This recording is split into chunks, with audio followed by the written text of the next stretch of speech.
ನಿರೀಕ್ಷೆಗೆ ಇಲ್ಲದೆ ಇರ್ಬೋದು. ಬಟ್ ನೀವ್ ಹೇಳಿದ್ರ ಬಗ್ಗೆ ನಾವು ಕೆಲಸ ಮಾಡ್ತೇವೆ. ನಾನು ಕಂಪ್ಲೇಂಟ್ ಅನ್ನ ಯಾರಿಗೆ ಮಾಡಬೇಕು? ನಾನು ಕಂಪ್ಲೇಂಟ್ ಅನ್ನು ಯಾರಿಗೆ ಮಾಡಬೇಕು? ಇಂತ ಜುರಿಸ್ಡಿಕ್ಷನಲ್ ವಿ ವಿಲ್ ನಾವು ಎಲ್ಲ ಆಯಾ ಉಪವಿಭಾಗಾಧಿಕಾರಿಗೆ ನಾವು ಸೂಚನೆ ಕೊಡ್ತೇವೆ. ಇಂಥ ವಿಷಯಗಳು ಅವರ ವ್ಯಾಪ್ತಿಯಲ್ಲಿ ನಡೆದಾಗ ಉಪವಿಭಾಗಾಧಿಕಾರಿ assistant commissioner of the jurisdiction ಅವರು ಸುವೋಮೋಟೋ ಇಂಥವುಗಳನ್ನ ಗಮನಿಸಬೇಕು ಅಂತ ನಾನು ರೈಟಿಂಗ್ ಅಲ್ಲೇ ಈ ಆಕ್ಟ್ ಅಡಿಯಲ್ಲಿ ನಾವು ಸೂಚನೆ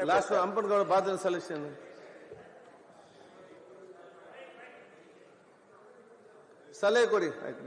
ಈಗ ಅವರು ಪ್ರಕರಣ ಆದ್ಮೇಲೆ ಬಲವಾದ ಕಾನೂನು ಕಟ್ಟುನಿಟ್ಟಿನ ಕಾನೂನು ತರ್ತು ಅಂತ ಹೇಳ್ತಾ ಇದ್ದಾರೆ.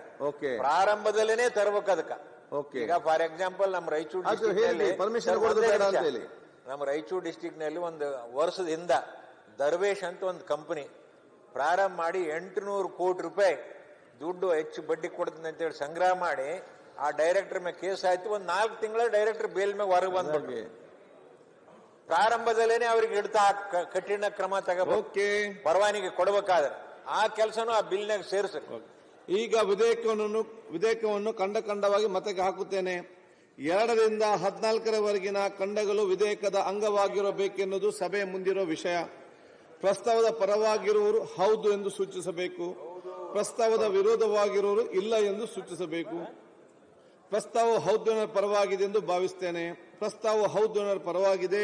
ಪ್ರಸ್ತಾವಕ್ಕೆ ಒಪ್ಪಿಗೆ ದೊರಕಿದೆ.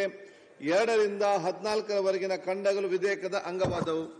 1ನೇ ಖಂಡ ಹೆಸರು ಮತ್ತು ಅವತರಣಿಕೆ. 1ನೇ ಖಂಡ ಹೆಸರು ಮತ್ತು ಅವತರಣಿಕೆ ವಿಧೇಯಕದ ಭಾಗವಾಗಬೇಕೆಂಬುದು ಸಭೆಯ ಮುಂದಿರುವ ವಿಷಯ. ಪ್ರಸ್ತಾವದ ಪರವಾಗಿರುವವರು ಹೌದು ಎಂದು ಸೂಚಿಸಬೇಕು. ಪ್ರಸ್ತಾವದ ವಿರೋಧವಾಗಿರು ಇಲ್ಲ ಎಂದು ಸೂಚಿಸಬೇಕು. ಪ್ರಸ್ತಾವವು ಹೌದು ಪರವಾಗಿದೆ ಎಂದು ಭಾವಿಸುತ್ತೇನೆ. ಪ್ರಸ್ತಾವವು ಹೌದು ಪರವಾಗಿದೆ. ಪ್ರಸ್ತಾವವು ಅಂಗೀಕರಿಸಲ್ಪಟ್ಟಿದೆ. 1ನೇ ಖಂಡ ಹೆಸರು ಮತ್ತು ಅವತರಣಿಕೆ ವಿಧೇಯಕದ ಅಂಗವಾಗಿದೆ. ಮಾನ್ಯ ಮಂತ್ರಿಗಳು. ಅಧ್ಯಕ್ಷರೇ, ಸದರಿ ವಿಧೇಯಕವನ್ನು ಅಂಗೀಕರಿಸಬೇಕೆಂದು ತಮ್ಮ ಮುಖಾಂತರ ಕೋರುತ್ತಿದ್ದೇನೆ. ಪ್ರಸ್ತಾವವನ್ನು ಮಂಡಿಸಲಾಗಿದೆ. ಅದನ್ನೀಗ ಸಭೆ ಮತಕ್ಕೆ ಹಾಕುತ್ತೇನೆ.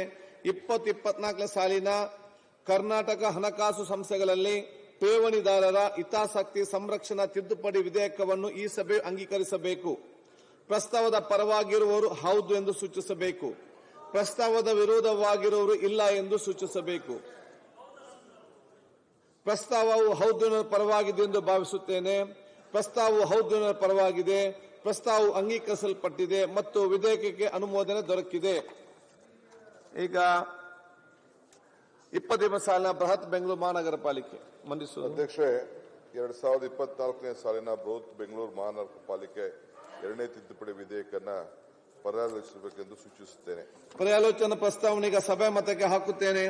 2024ನೇ ಸಾಲಿನ ಬೃಹತ್ ಬೆಂಗಳೂರು ಮಹಾನಗರ ಪಾಲಿಕೆ 2ನೇ ತಿದ್ದುಪಡಿ ವಿಧೇಯಕವನ್ನು ಪರ್ಯಾಲೋಚಿಸುತ್ತದೆ ಎಂಬ ವಿಷಯ ಸಭೆಯ ಮುಂದಿದೆ.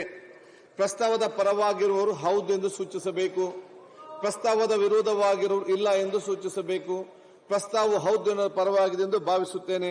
ಪ್ರಸ್ತಾವವು ಹೌದು ಪರವಾಗಿದೆ. ಪ್ರಸ್ತಾವಕ್ಕೆ ಅನುಮೋದನೆ ದೊರಕಿದೆ. ಮಾನ್ಯ ಮಂತ್ರಿಗಳು ವಿವರಿಸಿ. ಅಧ್ಯಕ್ಷ, ಏನಿಲ್ಲ, ಈ ಒನ್ ಟೈಮ್ ಸೆಟಲ್ಮೆಂಟ್ ನಮ್ಮ ಕಾರ್ಪೊರೇಷನ್ ಯಾರು ಟ್ಯಾಕ್ಸ್ ಕಟ್ಟಲಿಕ್ಕೆ ಡಿಫಾಲ್ಟರ್ ಆಗಿದ್ರು ಅವ್ರಿಗೆ ಲಾಸ್ಟ್ ಹಿಂದೆ ನಾನು 31 ಜುಲೈವರೆಗೂ ಕೊಟ್ಟಿದ್ದೆ. ಅದಕ್ಕೆ ಬಹಳ ಜನ ಇದಿಲ್ಲ ಅಂತೇಳಿ ಜನರ ಪ್ರತಿನಿಧಿಗಳು ಎಲ್ಲರೂ ಸೇರಿ ಒತ್ತಾಯ ಮಾಡಿದ್ರು. 30ನೇ ತಾರೀಕು ನವೆಂಬರ್ವರೆಗೂ ಎಕ್ಸ್ಟೆಂಡ್ ಮಾಡಿದ್ದು. ಎಕ್ಸ್ಟೆಂಡ್ ಮಾಡಿ ನಮಗೆ ಸುಮಾರು ಒನ್ ಟೈಮ್ ಸೆಟಲ್ಮೆಂಟ್ ಇಂದ ಒಂದು 700 ಕೋಟಿ ರೂಪಾಯಿ ಎಕ್ಸ್ಟ್ರಾ ಬಂತು. 1200 ಕೋಟಿ ರೂಪಾಯಿ ಹರಿಯಸ್ಟ್ ಡ್ಯೂ 3 ಲಕ್ಷ ಪ್ರಾಪರ್ಟೀಸ್ ಇಲ್ಲಿ ಕಲೆಕ್ಟ್ ಮಾಡಿದ್ದೇವೆ. ಇನ್ನ 2,26,000 ಪ್ರಾಪರ್ಟಿಗಳು ಪೆಂಡಿಂಗು ಕಲೆಕ್ಟ್ ಮಾಡಬೇಕಾದ್ದು ಉಳ್ಕೊಂಡಿದೆ. ಸೊ ಒಟ್ಟು 4,584 ಕೋಟಿ ರೂಪಾಯಿನ 30/11/2000 ಇದೆ. ಅದನ್ನ ನಾವು ಈಗಾಗಲೇ ಆರ್ಡಿನೆನ್ಸ್ ಮಾಡಿ ಕಳಿಸ್ಕೊಟ್ಟಿದ್ದೇವೆ. ಇದನ್ನ ಅಂಗೀಕರಿಸಬೇಕು ಅಂತೇಳಿ ನಾನು 30ನೇ ತಾರೀಕಿಗೆ ಡೆಡ್ಲೈನ್ ಮಾಡಿದ್ದೀನಿ. ಇದು ಫೈನ್ ಕಡಿಮೆ ಮಾಡಿದ್ದೀರಾ? ಫೈನ್ ಕಡಿಮೆ ಆಗಿದೆಯಾ? ಫೈನ್ ಅಲ್ಲ, ಅದು ಸ್ವಲ್ಪ ಒನ್ ಟೈಮ್ ಸೆಟಲ್. ಎಷ್ಟೋ ಜನ ಟ್ಯಾಕ್ಸೇ ಕಟ್ಟಿರ್ಲಿಲ್ಲ, ಅವ್ರನ್ನೆಲ್ಲ ಟ್ಯಾಕ್ಸ್ ನೆಟ್ ಅಲ್ಲಿ ತೆಗೆದುಕೊಂಡು ಬಂದಿದ್ದೇವೆ. ಅಲ್ಲ, ಮುಂಚೆ ಕಟ್ಟಿದವರಿಗೆಲ್ಲ ಗಿವನ್ ಆಪರ್ಚುನಿಟಿ. ಕಟ್ಟಿರೋರಿಗೆ ಸಮಸ್ಯೆ ಇಲ್ಲ, ಕಟ್ಟದೆ ಹೋದವ್ರಿಗೆ ಯಾರು ತೊಂದರೆ ಇತ್ತು ಅಂತಂದ್ರೆ ಬರೀ ಜಾಸ್ತಿ ಫೈನ್ ಇತ್ತು, ಅದಕ್ಕೆ ಇಂಟ್ರೆಸ್ಟ್ ನೆಲ್ಲ ವೇ ಆಫ್ ಮಾಡಿಬಿಟ್ಟು ಒನ್ ಟೈಮ್ ಸೆಟಲ್ಮೆಂಟ್. ಅಲ್ಲ, ಈಗ ತಾವೊಂದು ಕಾನೂನು ಮಾಡಿದಿರಿ, ಅದಕ್ಕೆ ಅನುಗುಣವಾಗಿ ಕೆಲವರು ಬಂದು ಕರೆಕ್ಟ್ ಆಗಿ ಕಟ್ಟಿದ್ದಾರೆ. ಈಗ ನಾವು ಇನ್ನೊಂದು ಕಡಿಮೆ ಕಟ್ಟಿರೋರ್ಗೆ ಏನೂ ಮಾಡಲ್ಲ. ಅಲ್ಲ, ಅವ್ರು ಕಟ್ಟಿದ ಲಾಸ್ ಆಗಿದೆಯಲ್ಲ, ಅಡ್ಜಸ್ಟ್ಮೆಂಟ್ ಮಾಡ್ತೀವಿ ಅವ್ರಿಗೆ. ಓಕೆ ಓಕೆ ಈಗ ವಿಧೇಯಕವನ್ನು ಖಂಡವಾಗಿ ಮತಕ್ಕೆ